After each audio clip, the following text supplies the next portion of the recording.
America Indian ഉൽപ്പന്നങ്ങൾക്ക് മേൽ ചുമത്തിയിരിക്കുന്ന താരിഫിൻ്റെ ശതമാനം 50. എന്തായിരിക്കും ഇന്ത്യയുടെ അടുത്ത നടപടി? ഇതിനെ എങ്ങനെ പരിഹരിക്കും?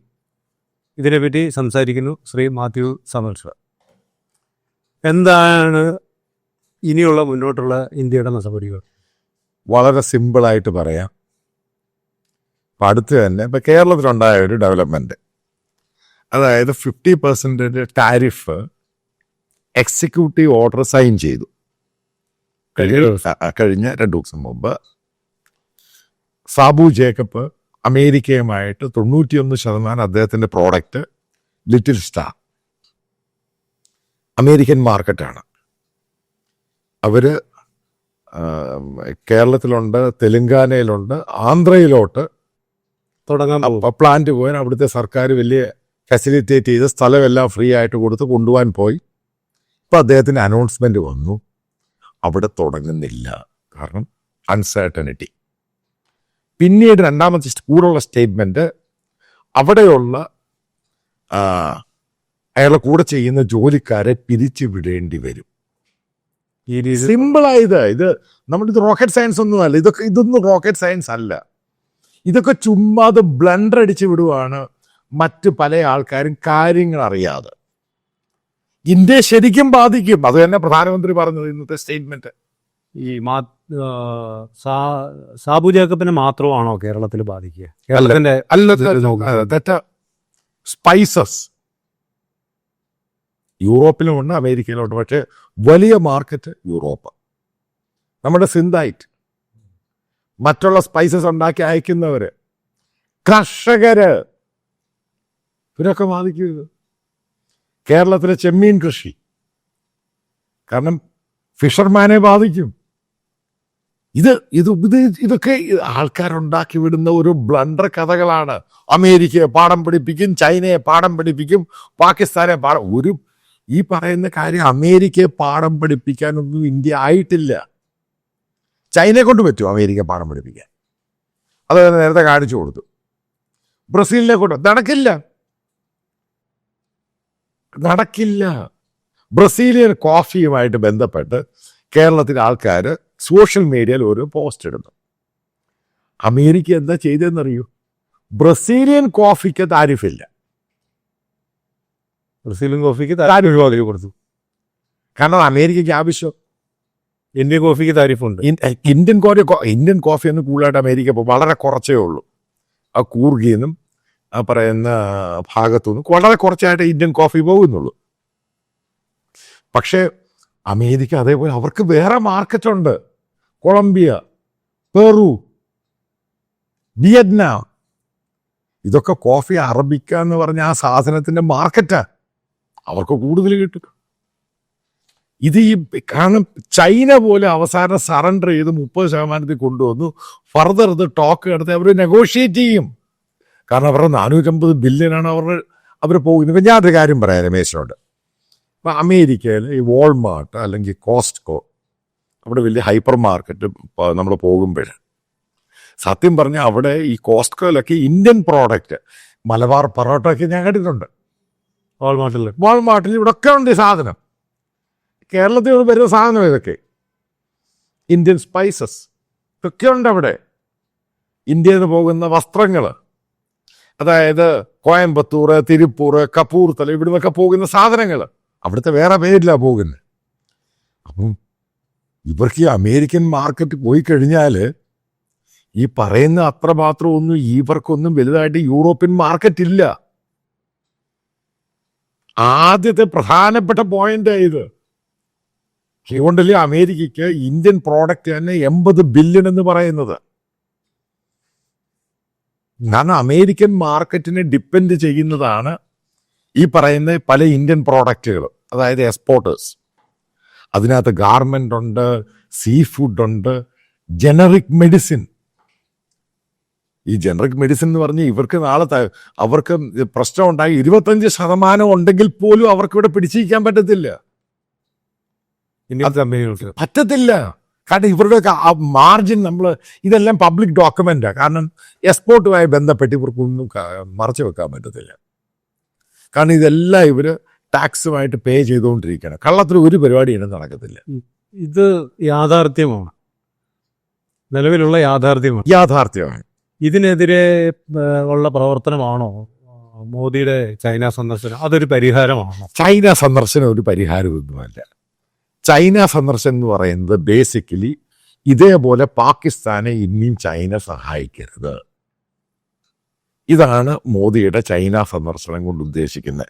ഗവൺമെന്റ് ഓഫ് ഇന്ത്യക്കും മോദിക്കും വളരെ കൃത്യമായിട്ട് മനസ്സിലായി, സിന്ദൂർ ഓപ്പറേഷൻ്റെ അകത്ത് ചൈനയുടെ പ്രോക്സി ആയിരുന്നു പാകിസ്ഥാൻ. തീർച്ചയായിട്ടും ഇന്ത്യയുടെ സൈന്യം മുഴുവനും ഈ ചൈന ഇൻഡോ ബോർഡറിൽ എൻഗേജ്ഡ് ആണ്. ഹ്യൂജ് എമൗണ്ട് ആണ് സ്പെൻഡ് ചെയ്യുന്നത്. ഇതുകൊണ്ട് ചൈനയ്ക്കും പ്രയോജനമില്ല, ഇന്ത്യക്കും. ചൈനയ്ക്ക് അതിൻ്റെ അകത്ത് സ്റ്റാൻഡ് ഓഫിനകത്ത് ഒരു കാര്യം ചൈന മോഡേണൈസ് ചെയ്തു. അവർ ഹ്യൂമൻ റോബോട്ടിക് രീതിയിൽ ഈ പറയുന്ന വലിയ മലയുടെ മുകളിലൊക്കെ അവരെ കൊണ്ട് സൈന്യമാക്കാനുള്ള പരിപാടികളിലോട്ട് അവർ കടന്നു. ഇന്ത്യക്ക് ഇതിനകത്ത് ഒരു നേട്ടവും ഉണ്ടായിട്ടില്ല. ചൈനയ്ക്ക് വേറെ ഡിമാൻഡുണ്ട്. ചൈനയുമായിട്ട് നമ്മളിപ്പോൾ ഞാൻ പറയുന്നത് ചൈനയുമായിട്ട് ഇന്ത്യ നല്ല ബന്ധത്തിൽ പോകണം. നേരത്തെയൊക്കെ ഞാൻ തർക്കിച്ചിട്ടുണ്ട്. ഓപ്പറേഷൻ സിന്ധുവിന് ശേഷമാണ് എനിക്ക് പിടികിട്ടിയത് ഈ ചൈനയുമായിട്ട് നമ്മൾ പിണങ്ങിയ ചൈനയുടെ സൈസ് ഓഫ് എക്കോണമി 5 മടങ്ങ് ഇന്ത്യയെക്കാളും വലുതാണ്. 18 ബില്യൺ ആണ്, നമ്മുടെ ഏകദേശം 18 ട്രില്യൺ. നമ്മുടെ ഏകദേശം 4.4 ട്രില്യനേ ഉള്ളൂ. അപ്പൊ ആ എക്കോണമി, അതേപോലെ അഡ്വാൻസ്ഡ് കട്ടിംഗ് എഡ്ജ് ടെക്നോളജി, ഭയങ്കര മിലിറ്ററി പവർ, അവരുമായിട്ട് നമ്മളെന്തോ പോയി ചെയ്യാനാ? കാരണം നമുക്ക് അവരുടെ എക്കോണമി ആയിട്ടും അവരുമായിട്ടും നമുക്കൊന്നും അടിക്കാനുള്ള ഒരു പോസിബിൾ നമുക്കതൊരു ചിന്തിക്കാനേ പറ്റത്തില്ല. നമ്മളീ വിടുവാത്തരം പറയാം, ബ്ലണ്ടർ അടിക്കാം. അവരുമായിട്ട് ചർച്ചയാണ് ഏറ്റവും നല്ല മാർഗം. ചർച്ച ചെയ്ത് അവരുമായിട്ട് ബോർഡർ ഇഷ്യൂസ് ഉണ്ട്. ഈ പറയുന്ന ദലൈലാമയായിട്ടുള്ള ഇഷ്യൂ ഉണ്ട്, അരുണാചൽ ഇഷ്യൂ ഉണ്ട്, പല ഇഷ്യൂസ് ഉണ്ട്. അത് ആമിക്കബിളായിട്ട് ചൈനയുമായിട്ട് സെറ്റിൽ ചെയ്യുക, അതാണ് മുമ്പിലുള്ള ഒരേ ഒരു മാർഗം. അല്ലെങ്കിൽ ചൈന ഇതേപോലെ പാകിസ്ഥാനെയും ബംഗ്ലാദേശിനെയും മറ്റുള്ള രാജ്യങ്ങളെ മൂപ്പിച്ച് വിട്ടുകൊണ്ടിരിക്കും. ഇത് തടുക്കാനുള്ള ഇത് കാരണം ചൈനയും പാകിസ്ഥാനും ബംഗ്ലാദേശും അവരെ ഒരുമിച്ച് 3 ഫ്രണ്ടും 4 ഫ്രണ്ടും വരുവാണെങ്കിൽ ഇന്ത്യ എന്ത് ചെയ്യും? ഇതൊക്കെ അമേരിക്കയുടെ ട്രാപ്പിൽ പോയി വീണതാണ് ഇന്ത്യ.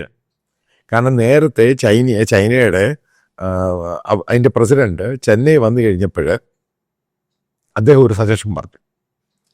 ഇപ്പം ചൈന, പാകിസ്ഥാൻ, ഇന്ത്യ ഒരു ട്രയാങ്കുലർ രീതിയിൽ മുന്നോട്ട് പോകണം. അപ്പോൾ ഇന്ത്യ ഗവൺമെൻറ് മോദിയെല്ലാം ഭയങ്കരമായിട്ട് എതിർത്തു. പക്ഷേ ഇത് അമേരിക്കയ്ക്ക് പിടികിട്ടിയത് ഗെയിമാണ്. അങ്ങനെ പോയി കഴിഞ്ഞാൽ അതിനുവേണ്ടി കോഡിനകത്ത് ഇന്ത്യ ശക്തമായിട്ട് മുന്നോട്ട് കൊണ്ടുവന്നു. ആ കോഡ് ഇപ്പം നിർജീവാവസ്ഥ. ആ കോഡ് എന്ന് പറഞ്ഞ് ഇപ്പോൾ ഒന്നുമല്ലാതായി. അത് ഓസ്ട്രേലിയ, ജപ്പാൻ, ഇന്ത്യ, അമേരിക്ക, അതിൻ്റെ അകത്ത് ഈ പറയുന്ന രാജ്യങ്ങൾ ചൈനയാണ് കൗണ്ടർ ചെയ്യുന്നത്. ഇൻഡോ പസഫിക് റീജിയൻ ആണ് ഇതിൻ്റെ അകത്ത് ഇഷ്യൂ. ചൈന പസഫിക് ഇതാണ് ഇഷ്യൂ. പക്ഷെ ഇതിനകത്ത് ഇന്ത്യ എവിടെയല്ലാതായി മാറി. അതായത് സ്ട്രാറ്റജിക്കലി ഇന്ത്യക്ക് പറ്റിയ ഏറ്റവും വലിയ അബദ്ധമാണ് ഓപ്പറേഷൻ സിന്ധു. കാരണം അമേരിക്കയ്ക്ക് കൃത്യമായിട്ട് പിടികിട്ടി അമേരിക്കയുടെ രീതിയിൽ ഇന്ത്യ പോകത്തില്ല. കാരണം അമേരിക്ക പല ആവർത്തി പറഞ്ഞു ചെയ്യരുതെന്ന്. അതിൻ്റെ പേരിൽ എന്തോ ജെറ്റ് എഞ്ചിന് ഇതൊക്കെ അമേരിക്ക അതിൻ്റെ പേരിൽ ഡിലേ ആക്കി കളയാം. ഇത് ചെറിയ ഇടപാടല്ല ഈ സംഭവം. ഇവിടുത്തെയുള്ള കുറച്ച് യൂട്യൂബേഴ്സൊക്കെ ഭയങ്കരമായിട്ട് ചലഞ്ച്, അതങ്ങനല്ല. ഇത് ഇന്ത്യയുടെ വളർച്ച ഭയങ്കരമായിട്ട് ബാധിക്കും. പുറകോട്ടടി ഭയങ്കരമായിട്ട് ബാധിക്കും. ചെറിയ രീതിയിലല്ല. ഞാൻ രമേശയുടെ കാര്യം ചോദിക്കട്ടെ. ഒരു സാധാരണ ഇന്ത്യക്കാരൻ 2 EMI മുടങ്ങിക്കഴിഞ്ഞാൽ അവൻ എന്ത് ചെയ്യും? നിലവിലുള്ള ഗവൺമെന്റിനെതിരെ തിരിയും. സ്വാഭാവികം. നേരെ തിരിയുമോ? ഇതേ ഉള്ളൂ ഇന്ത്യയെ. കാരണം ഇന്ത്യൻ എക്കോണമി അത്ര മാത്രമേ വളർന്നിട്ടുള്ളൂ. നമ്മൾ ജപ്പാനേക്കാളും മുമ്പിലാണ്, യൂറോപ്യൻ രാജ്യങ്ങളെക്കാളും മുന്നിലാണ് GDP എന്നൊക്കെ പറയാനുള്ള കണക്കേ ഉള്ളൂ. ഇത് സാങ്കേതികമായിട്ട് പെർ ക്യാപിറ്റൽ നമ്മളവിടെ നിൽക്കുന്നു. ഒരു ഇന്ത്യക്കാരൻ, ഒരു മിഡിൽ ക്ലാസ് ആണെങ്കിൽ, ഒരു ലോവർ മിഡിൽ ക്ലാസ് ഇന്ത്യക്കാരനെ ആദ്യം അവനെ നോക്കണം, എന്നിട്ടേ വാറിന് പോകാവൂ. ഈ പറയുന്ന ബോർഡറിൽ മുഴുവൻ ആൾക്കാർ താമസിക്കുകയും ഷെല്ല് വന്ന് വീണ് കഴിഞ്ഞാൽ അവൻ എവിടെ പോയി ജീവിക്കും? ഇന്ത്യയുടെ ജനസംഖ്യ അതാണ്. ഇതുകൊണ്ടാണ് ഞാൻ വാറിനെ എതിർക്കുന്നത്. മറ്റുള്ള രാജ്യങ്ങൾ വാറ് ചെയ്യുകയോ ചെയ്യാതിരിക്കുകയോ ഇന്ത്യ പോകരുത്. കാരണം നമുക്ക് ആ ഒരു കേപ്പബിലിറ്റി ആയിട്ടില്ല. നമ്മൾ ചൈനയെ പോയി അടിക്കാൻ പറയുന്നു, അവിടെ പോയി അടിക്കാം. എവിടെ ചൈനയെടുത്ത് കുന്തം ചെയ്യുമെന്നാണ് പറയുന്നേ. കാരണം ഞാൻ ചൈനയെ പോയി വായിച്ചും അത് കണ്ടും ഒക്കെ മനസ്സിലാക്കിയിട്ടുണ്ട് ചൈന എത്ര വലിയ പവറാണ്, എത്ര കാരണം അതുകൊണ്ടാണ് ഈ പറയുന്ന ചൈനയ്ക്ക് പ്രശ്നമില്ല, ഇന്ത്യയുടെ മേളിൽ അടിച്ച് കൈ കൊടുത്തത്. എന്താണ് അമേരിക്ക പറയുന്ന ന്യായം എന്നറിയും? സീനിയർ അവിടുത്തെ ഒരു ജേർണലിസ്റ്റിനോട് ചോദിച്ചു കഴിഞ്ഞാൽ മനസ്സിലായത്, അവർ പറയുന്നത് ഇന്ത്യ ഗവൺമെൻറ്റിൻ്റെ മിലിറ്ററി ഹാർഡ്വെയർ ഒന്നും പല സാധനങ്ങളും ഇവർക്ക് റഷ്യയൊന്നും മറ്റുള്ള രാജ്യങ്ങൾ കൊടുക്കുന്നില്ല. ഞങ്ങളത് കൊടുക്കാൻ തയ്യാറാണ്, ഞങ്ങളത് കൊടുക്കുന്നുണ്ട്. അപ്പം ആ ഒരു എക്കോസിസ്റ്റത്തിനകത്ത് വെച്ചുകൊണ്ട് വീണ്ടും റഷ്യയുമായിട്ട് നിങ്ങൾ വ്യാപാരമോ കരാറോ നടത്തുവാണെങ്കിൽ ഞങ്ങൾ നിങ്ങളെ എതിർക്കും. ഇതാണ് സംഭവം. കാരണം അമേരിക്ക പറയുന്നതിൻ്റെ ഒത്തിരി സംഭവമുണ്ട്. ഞാൻ ഈ വ്യാപാര കരാറിലോട്ടല്ല പോകുന്നത്. കാരണം ചൈന അമേരിക്കൻ സാധനങ്ങൾ വാങ്ങത്തില്ല, വെപ്പൺസ് ഇന്ത്യ വാങ്ങുന്നുണ്ട്. ഈ ഇടയ്ക്ക് ഒരു അപ്പാച്ചെ ഹെലികോപ്റ്റർ 2-3 വന്നു, ഇവിടുത്തെ പത്രങ്ങൾ വലിയ സംഭവമായിട്ട് കാണിച്ചു. അപ്പൊ ആ ഒരു എക്കോസിസ്റ്റത്തിനകത്ത് റഷ്യയും കൂടെ അപ്പൊ ഇട്ട് കഴിഞ്ഞാൽ അത് അമേരിക്കയ്ക്ക് ഇഷ്ടപ്പെടത്തില്ല. അപ്പൊ അമേരിക്കയുടെ ട്രേഡ് സെക്രട്ടറി ഹോവാർഡ് ലുപ്റ്റൻ അയാൾ കൃത്യമായിട്ട് പറഞ്ഞല്ലോ, അമേരിക്ക ഇന്ത്യയോട് പറഞ്ഞൊരു സംഭവമുണ്ട്, F-35 തരാമെന്ന് പറഞ്ഞു. ഓപ്പറേഷൻ സിന്ധൂറിന് ശേഷം മിണ്ടുന്നില്ലെന്ന് അവർ തരത്തില്ലെന്ന് പറഞ്ഞു. അത് ഇതെല്ലാത്തിനെയും ബാധിക്കും. അതാണ് ഈ പറയുന്നത്.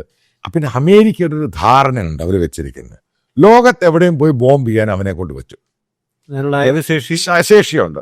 പക്ഷെ വേറൊരിടത്തും ചെയ്യരുത്. വേറൊരു രാജ്യം ചെയ്താലും അവനത് സഹിക്കത്തില്ല.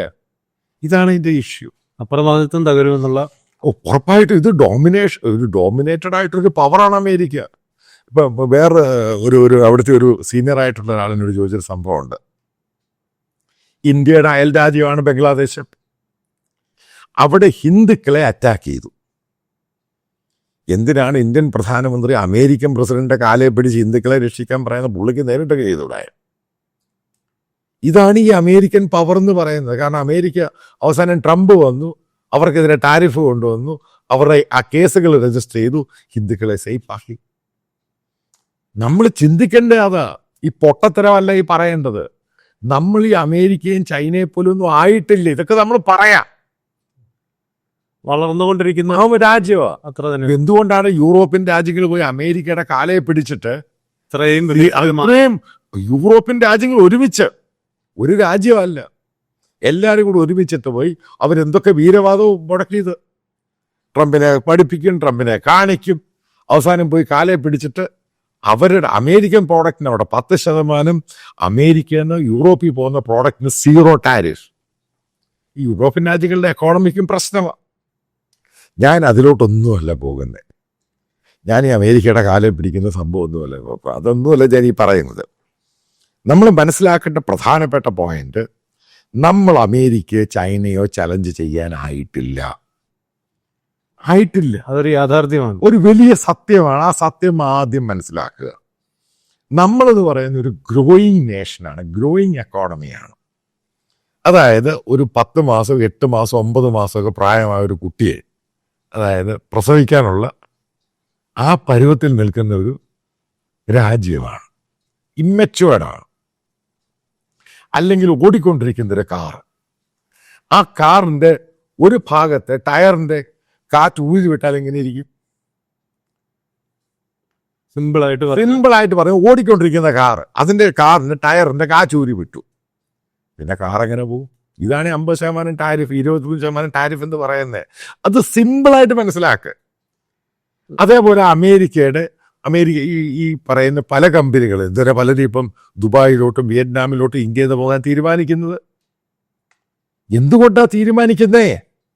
കാരണം അമേരിക്കൻ ടാരിഫിനെ സർവൈവ് ചെയ്യാൻ പാടാ. അമേരിക്കൻ ടാരിഫിനെ സർവൈവ് ചെയ്ത് ഇന്ത്യയിൽ ഇൻവെസ്റ്റേഴ്സ് വരത്തില്ല. അമേരിക്കയെ പിണക്കി ലോകത്തൊരു രാജ്യക്കാരനും ലോകത്തൊരു ഇൻവെസ്റ്റർ ഇന്ത്യ വരത്തില്ല. ഇതാണ് യാഥാർത്ഥ്യം. കാരണം അമേരിക്കയാണ് ബിസിനസ് കുത്തക. അവൻ പറയാതെ ബിസിനസ് നടക്കത്തില്ല, ലോകത്തെവിടെയും നടക്കത്തില്ല, നടത്താൻ അവൻ സമ്മതിക്കത്തില്ല. അങ്ങനെയാണ് ആ രാജ്യം. തൽക്കാലം ഇന്ത്യക്ക് ഈ പറയുന്ന പോലെ അമേരിക്കയോ ചൈനയോ ഒന്നും ചലഞ്ച് ചെയ്യാൻ പറ്റത്തില്ല, യാഥാർത്ഥ്യം. ഇവിടെ നമ്മൾ ചെയ്യേണ്ട ഒരു സംഭവം പ്രധാനമായിട്ടും ഇവരുമായിട്ട് ടാക്ടിക്കലി മുട്ടാൻ പോകരുത്. ഈ മോദി അമേരിക്ക പോയി അമേരിക്കൻ പ്രസിഡന്റിന് വേണ്ടി ഇലക്ഷൻ ക്യാമ്പയിൻ നടത്തിയതാണ്. അതൊന്നും ചെയ്യരുത് ഒരിക്കലും. ഭയങ്കര മിസ്റ്റേക്കോട് വലിയ മിസ്റ്റേക്ക് അത്. അയാളെ തോളെ പിടിച്ച് നടക്കരുത്. കാരണം അമേരിക്ക അങ്ങനാണ് ഈ രാജ്യം. എല്ലാ രാജ്യങ്ങളോടും അങ്ങനെ അവർ പെരുമാറുന്നത്. ഇനി അടുത്ത നടപടി, ഇന്ത്യ ഗവൺമെന്റിന്റെ അടുത്ത നടപടി ചർച്ച തന്നെ ആയിരിക്കില്ലേ ഏറ്റവും ഉചിതം? ഉറപ്പായിട്ട് 21 ദിവസത്തിനുള്ളിൽ ഇത് ചർച്ച ചെയ്ത് തീരുമാനിച്ചോണം. ഈ പറയുന്ന റഷ്യൻ ഓയിൽ തൽക്കാലം അങ്ങ് വിട്ടേക്കുക. മറ്റുള്ള കാര്യത്തെപ്പറ്റി അവനുമായിട്ട് ചർച്ച ചെയ്ത് കാര്യങ്ങൾ സെറ്റിൽ ചെയ്യുക. അല്ലാതെ വേറെ വഴിയൊന്നുമില്ല. ഈ റഷ്യൻ ഓയിൽ എത്ര ശതമാനം? ഏകദേശം ഒരു 40% ഇന്ത്യയിൽ നിന്ന് ഇന്ത്യ വാങ്ങുന്നത്. ഇന്ത്യയിലല്ല ഉപയോഗിക്കുന്നത്, പുറത്തെ കൊടുക്കുക. അപ്പൊ ആ ബേസിക്കലി അതിൻ്റെ ലാഭമൊന്നും വലുതായിട്ടൊന്നുമില്ല. ചെറിയ ലാഭമേ ഉള്ളൂ ഇന്ത്യൻ കമ്പനികൾ. പക്ഷെ ഇന്ത്യക്ക് കിട്ടുന്ന ഫോറിൻ കറൻസിയാണ്. അതാണ് ഇന്ത്യ ഇപ്പം ഈ മിഡിൽ ഈസ്റ്റിൽ നിന്നൊക്കെ 10, 30, 40 വർഷത്തേക്കാണ് ഡീൽ സൈൻ ചെയ്തിരിക്കുന്നത്. അവിടെ ഒന്നും അത് എടുക്കാതിരിക്കാൻ പറ്റത്തില്ല. കാരണം വളരെ കുറച്ച് വിലയ്ക്കാണ് കൊടുക്കുന്നത്. കാരണം ഇതിനകത്ത് അമേരിക്ക തന്നെ പറഞ്ഞിട്ടാണ് ഇന്ത്യയോട് ഇത് ചെയ്യിപ്പിച്ച്. ഇന്ന് അമേരിക്ക തിരിച്ചു പറയാൻ മാറ്റാൻ. ഇതാണ് ആ രാജ്യം. അവരുടെ ഇഷ്ടത്തിന് പൊയ്ക്കണം, അവരുടെ ഇഷ്ടത്തിന് തുള്ളണം. ഇതാണ് ആ രാജ്യം അങ്ങനെ പ്രതീക്ഷിക്കുന്നത്. അതുകൊണ്ട് തൽക്കാലം നമുക്ക് ഒറ്റക്കാരെയും ചലഞ്ച് ചെയ്യാൻ പറ്റത്തില്ല. നമുക്ക് എല്ലാ ശത്രുക്കളുമായിട്ട് മുന്നോട്ട് പോകാൻ പറ്റത്തില്ല. ഒരു കാര്യം മനസ്സിലാക്കുക, ഈ ട്രംപ് വന്നിട്ടാണ് G7 രാജ്യങ്ങളിൽ ഇന്ത്യക്ക് പ്രാതിനിധ്യം കിട്ടിയത്. അതിൻ്റെ അകത്ത് വലിയ ഇൻവൈറ്റിംഗ് എമേർജിങ് എക്കോണമി. ഓപ്പറേഷൻ സിന്ധുവിന് ശേഷം ഇന്ത്യയുടെ പേര് വെട്ടി. അവസാനം ഇന്ത്യൻ ഡിപ്ലോമാറ്റ് പോയി കാലം പിടിച്ചിട്ടാണ് കാനഡയിൽ തിരിച്ചു വിളിക്കുന്നത്. ഇന്ത്യ പല രീതിയിലും താറടിക്കാൻ ഇവർ ശ്രമിക്കും. പണ്ട് ഇന്ത്യൻ പ്രധാനമന്ത്രി ഇടയ്ക്കിടയ്ക്ക് ടൂറ് പോകുമായിരുന്നു വലിയ വലിയ രാജ്യങ്ങളിൽ. അതേപോലെ അവിടുത്തെ പ്രസിഡന്റും പ്രധാനമന്ത്രി ഇന്ത്യയിൽ ഇങ്ങനെ വരാൻ ക്യൂ നിൽക്കുമായിരുന്നു. അത് പറഞ്ഞപ്പോഴാണ് റഷ്യൻ പ്രസിഡന്റ് സന്ദർശനം, പുടിന്റെ സന്ദർശനം ഉണ്ടെന്ന് വാർത്ത വരുന്നുണ്ട്. ഇതൊക്കെ വരട്ടെ. പക്ഷെ ഇതൊക്കെ കൂടുതൽ എസ്കലേറ്റ് ചെയ്യും. ഫർദർ എസ്കലേറ്റ് ചെയ്യും. അമേരിക്കയായിട്ടുള്ള യൂറോപ്പുമായിട്ട് ഉടക്കുണ്ടാവും. പണ്ട് മോദി ഉക്രൈനിലും റഷ്യയിലും ഒക്കെ പോയി. അതും ഈ ട്രംപുമായിട്ടും ഈ അമേരിക്കയായിട്ട് നല്ല ബന്ധസമയത്താണ് പോയേക്കുന്നത്. ഈ ഒരു സന്ദർഭത്തിൽ പോയി കഴിഞ്ഞാൽ അത് നമുക്ക് അടി കിട്ടും. പുടിന്റെ ഇന്ത്യയിലേക്കുള്ള സന്ദർശനമാണ് പ്രഖ്യാപിച്ചത്. അതാ ഞാൻ പറഞ്ഞു, ഇപ്പോഴത്തെ ഒരു സംഭവത്തിൽ ഇത് ആമിക്കബിളായിട്ട് സെറ്റിൽ ചെയ്യുക. അല്ലാതെ പെട്ടെന്ന് പഴയ റഷ്യയൊക്കെ പോയി. റഷ്യക്കൊന്നും ഇന്ത്യ ഒരു സഹായവും ചെയ്യാൻ പറ്റത്തില്ല. റഷ്യ മാർക്കറ്റ് ഓപ്പൺ ചെയ്തു തരും. അവിടെ ഈ പറയുന്ന പോലെ അമേരിക്ക പോലെ മാർക്കറ്റ് റഷ്യയിലില്ല. നമ്മുടെ ഉൽപ്പന്നം വാങ്ങാനുള്ള ഒരു ബൈയിങ് പവർ അവിടെ ഒന്നും ഒരു മാർക്കറ്റില്ല. നമ്മുടെ ഈ പറയുന്ന നമ്മുടെ ഗാർമെന്റ്സ് അവർ വാങ്ങൂ, നമ്മുടെ ടെക്സ്റ്റൈൽ അവർ വാങ്ങൂ. ഈ പറയുന്ന നമ്മുടെ IT സൊല്യൂഷൻ എത്രമാത്രം റഷ്യ ഫ്ലണ്ടർ അടിച്ചു വിടുന്ന ചൈന മാർക്കറ്റിലേക്ക് നമുക്ക് ചൈനയുടെ മാർക്കറ്റ് അതിൻ്റെ നമ്മളെ കയറ്റൂ. അതിനകത്ത് നമുക്ക് കയറാനേ സാധിക്കില്ല. നടക്കുന്ന കാര്യം അതായത് ഞാൻ പറയുന്നത് ബ്ലണ്ടർ അടിച്ചു വിടുക. ഇതൊക്കെ ചെറിയ എന്തെങ്കിലുമൊക്കെ ഒരു ബിസിനസ് നടത്താം. അല്ല, ഇപ്പൊ ഇവിടുന്ന് ഏറ്റവും കൂടുതൽ സമയത്ത് ഏറ്റവും കൂടുതൽ റഷ്യ പോയിക്കൊണ്ടിരുന്ന ബീഫ്. കാരണം തണുപ്പ് സമയത്ത് അവർക്ക് ബീഫ് കഴിക്കണം. പിന്നെ ഇന്ത്യൻ അരി, അതായത് റൈസ് ഇവിടുന്ന് ശരിക്കും എക്സ്പോർട്ട് ചെയ്യുമായിരുന്നു. ബാസ്മതി റൈസ് ഏറ്റവും കൂടുതൽ ഇപ്പോഴെങ്കിലും റഷ്യയിൽ ഏറ്റവും കൂടുതൽ പോകുന്നത്. അങ്ങനെ കുറേ ഐറ്റം അതിനൊക്കെ ലിമിറ്റഡാണ്. അവിടുന്നാണ് കൂടുതൽ സാധനം മിലിറ്ററി എക്യുപ്മെന്റ്സ് വരുന്നത്. ഇത് ഈ പറയുന്ന പോലെ സിമ്പിളൊന്നുമല്ല. ഇത് അങ്ങനെ ഈ പറയുന്ന പോലെ പെട്ടെന്ന് 50% ഞങ്ങളെല്ലാം കൂടെ ഇതൊക്കെ നടക്കുന്ന കാര്യമൊന്നുമല്ല. ഇന്ത്യ ഒരു മാർക്കറ്റ് ഉണ്ടാക്കി വരാൻ സമയമെടുക്കും. സാവകാശം കിട്ടണം. പെട്ടെന്ന് ഒരു സാധനം രമേശ് കുറച്ച് സാധനം ഉണ്ടാക്കിയിട്ട് വിറ്റുകൊണ്ടിരിക്കുന്ന മാർക്കറ്റ് നാളെ അവൻ പറയുക ഈ സാധനം ഇനി വേണ്ട, കൂടുതൽ വേറെ മാർക്കറ്റ് കണ്ടുപിടിക്കാൻ സമയം എടുക്കത്തില്ലയോ. അതുപോലെ തന്നെ അമേരിക്കയുമായിട്ടുള്ള വ്യാപാരത്തിൽ ഇന്ത്യക്ക് വളരെ ലാഭകരമായി പ്രവർത്തിക്കുന്ന കമ്പനികളാണില്ല. ഇന്ത്യക്ക് വിദേശ നാണ്യം കിട്ടും, ശരിക്കുണ്ട്. അതേ ഒരു മാർക്കറ്റ് ലോകത്തിൽ ഇപ്പോൾ ചൈനയായാലും യൂറോപ്യൻ രാജ്യങ്ങളായാലും നമുക്കില്ല. അതിൽ യാഥാർത്ഥ്യം അത്. അതിനനുസരിച്ചൊരു തീരുമാനമല്ല ഇന്ത്യ ഗവൺമെന്റ് കൈക്കൊള്ളേണ്ടത്. ഉറപ്പായിട്ട് ഇത് ഇന്ത്യയുടെ ബേസ് എക്കോണമിയെ ബാധിക്കാൻ പോവുക. തീർച്ചയായിട്ടും. ഭയങ്കര ഡീപ്പായിട്ട് ഇത് ബാധിക്കുന്നത്. ഈ പറയുന്ന ആൾക്കാർ പറയുന്നതൊക്കെ ബ്ലണ്ടർ അടിച്ച് വിടുന്നതാണ്. ഇന്ത്യ അത് റിക്കവർ ചെയ്ത് മുന്നോട്ട് പോകാൻ സമയമെടുക്കും. ഒരു മാർക്കറ്റ് ഉണ്ടാക്കാൻ സമയമെടുക്കും. ഇന്ത്യയിലെ ആളുകളുടെ ബൈയിങ് പവർ ആദ്യം നോക്ക്. ഈ സാധനങ്ങൾ ഇന്ത്യയിൽ പോയി കഴിഞ്ഞപ്പോൾ ഈ ചെമ്മീൻ തന്നെ ഉദാഹരണം. ചെമ്മീൻ തന്നെ എത്ര ഇന്ത്യക്കാരത് മേടിക്കും? അവൻ ഈ പറയുന്ന റേറ്റിന്. ചെമ്മീൻ്റെ കാര്യം നമുക്കറിയാം.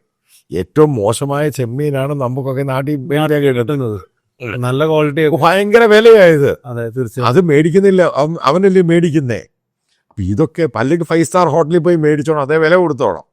ഇതൊക്കെ യാഥാർത്ഥ്യം നമ്മുടെ മുമ്പിലുണ്ട്. ഈ ബാക്കി പറയുന്നതൊക്കെ ഉണ്ടാക്കിയെടുത്ത കുറേ ബ്ലണ്ടറും കള്ളത്തരങ്ങളും മാത്രമാണ്. അതായത് അമേരിക്ക എന്ന് പറഞ്ഞ രാജ്യത്തെ നമുക്ക് ചലഞ്ച് ചെയ്യാൻ ഇപ്പോഴായിട്ടില്ല, സമയമെടുക്കും ഭാവിയിൽ. എത്രയും പെട്ടെന്നത് സസൂക്ഷ്മമായിട്ട് പഠിച്ച് ഇതിലൊരു സൊല്യൂഷൻ ഉണ്ടാക്കിയിട്ട്, അല്ലെങ്കിൽ ഇന്ത്യയിലെ താഴേക്കട മുതൽ മേലേക്കട ഉള്ളവരെ വരെ ബാധിക്കരുത്. പിന്നെ ഇതിൻ്റെ ഫോറിൻ എക്സ്ചേഞ്ച് ബാധിക്കും, എല്ലാത്തിനെയും കയറി ബാധിക്കും. സിമ്പിളൊന്നും അല്ല ഇത്. അതിനൊരു സൊല്യൂഷനാണ് ഇന്ത്യ ഭരിക്കുന്നവരുടെ ഭാഗത്തു നിന്നും ഉണ്ടാകേണ്ടത്.